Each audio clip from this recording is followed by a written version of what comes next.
Dernière répétition au pied de la forteresse de Malbork, dans le nord de la Pologne. Ici même, en 1410, de longues batailles ont opposé l'armée polonaise aux chevaliers teutoniques. Chaque année depuis 13 ans, une reconstitution de cet événement mobilise plusieurs centaines de figurants.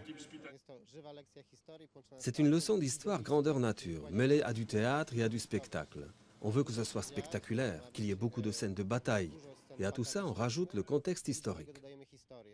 Construite durant plus de 2 siècles au Moyen-Âge, cette forteresse fut le siège de l'ordre des chevaliers teutoniques.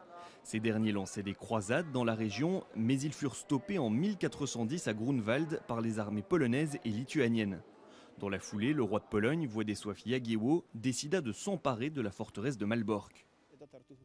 Le roi est arrivé ici après une quinzaine de jours. Pendant ce temps-là, Malbork s'est préparé à se défendre et durant presque 2 mois, Jagiełło a assiégé le château.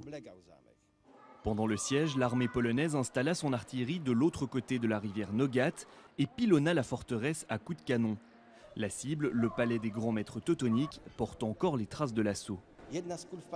L'un des boulets est passé par la fenêtre et a atterri dans le mur avant de tomber par terre. Ce boulet a été emmuré, mais nous savons que c'est un original, parce que nous avons examiné le ciment avec lequel il a été emmuré, et sa texture date du XVe siècle. Le soir de la reconstitution, Malbork replonge dans l'ambiance du Moyen-Âge.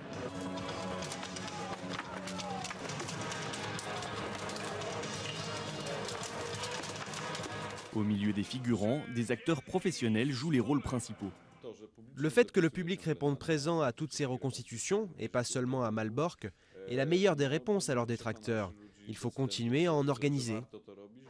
Devant des tribunes remplies, le scénario de l'époque se répète. Après 2 mois de siège, les croisés repoussent l'armée polonaise. Si la reconstitution s'arrête là, l'histoire n'est pas terminée pour autant.